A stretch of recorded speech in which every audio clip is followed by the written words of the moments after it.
പൊതുസമൂഹത്തിന് മാതൃകയായി Adimali SNDP vocational higher secondary സ്കൂളിലെ നാഷണൽ സർവീസ് സ്കീം യൂണിറ്റിന്റെ നേതൃത്വത്തിൽ ഇടുക്കി ഗവൺമെന്റ് മെഡിക്കൽ കോളേജും സംയുക്തമായി രക്തദാന ക്യാമ്പ് സംഘടിപ്പിച്ചു. Adimali grama panchayat vice president Raihanath Shukkur camp ഉദ്ഘാടനം ചെയ്തു. പൊതുസമൂഹത്തിന് മാതൃകയായി Adimali SNDP vocational higher secondary സ്കൂളിലെ നാഷണൽ സർവീസ് സ്കീം യൂണിറ്റിന്റെ നേതൃത്വത്തിൽ ഇടുക്കി ഗവൺമെന്റ് മെഡിക്കൽ കോളേജും സംയുക്തമായി രക്തദാന ക്യാമ്പ് സംഘടിപ്പിച്ചു. Adimali grama panchayat vice president Raihanath Shukkur camp ഉദ്ഘാടനം ചെയ്തു.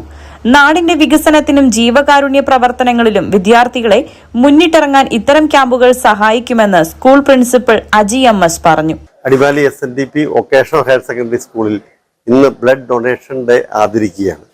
അതിന്റെ ഭാഗമായിട്ട് നമ്മളുടെ NSS യൂണിറ്റ്, നമ്മുടെ NSSന്റെ പ്രോഗ്രാം ഓഫീസർ അജയ് സാറിന്റെ നേതൃത്വത്തിൽ കുട്ടികൾ ബ്ലഡ് ഡൊണേറ്റ് ചെയ്യാനുള്ള ആളുകളെ കണ്ടെത്തി ആ ഒരു രക്തദാനം മഹാദാനം എന്ന പുണ്യകർമ്മം ഇവിടെ നിർവഹിക്കപ്പെടുകയാണ്.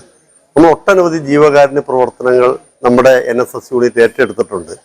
അത് ഒട്ടനവധി ആളുകളെ ജീവിതത്തിലേക്ക് മടക്കി കൊണ്ടുവരുവാനും നമുക്ക് ഒരു പിന്തുണയാവുവാൻ സഹായിച്ചിട്ടുണ്ട്. നമ്മൾ പാലിയേറ്റീവ് രോഗികളെ സംരക്ഷിക്കുന്നതടക്കം ഒട്ടനവധി കാര്യങ്ങളാണ് നമ്മൾ ഏറ്റെടുത്തിരിക്കുന്നത്. അതായത് നമ്മുടെ കുട്ടികളുടെ ഈ പ്രവർത്തനങ്ങൾക്ക് എല്ലാവിധ അഭിനന്ദനങ്ങളും അർപ്പിക്കുകയാണ്. സ്കൂളിലെ സെമിനാർ ഹാളിൽ നടന്ന ക്യാമ്പിൽ അടിമാലി മേഖലയിലെ 100-ൽ പരം ആളുകളാണ് സ്വമേധയാ രക്തം ദാനം ചെയ്യുന്നതിനായി മുന്നോട്ട് വന്നത്. ക്യാമ്പിൽ വെച്ച് 30-ലധികം യൂണിറ്റ് രക്തം ശേഖരിക്കുവാൻ സാധിച്ചു. ചടങ്ങിൽ സ്കൂൾ പ്രിൻസിപ്പൽ അജി MS അധ്യക്ഷത വഹിച്ചു.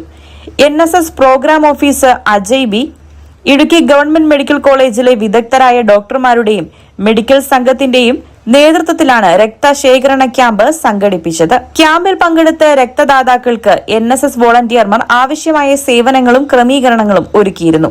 സ്റ്റാഫ് സെക്രട്ടറി രമ്യ മോൾ, അധ്യാപകൻ സന്തോഷ് പ്രഭ, മെഡിക്കൽ കോളേജിൽ നിന്നുള്ള doctor Elseena, doctor Binija, blood bank counsellor Dhanyamol CD എന്നിവർ നേതൃത്വം നൽകി.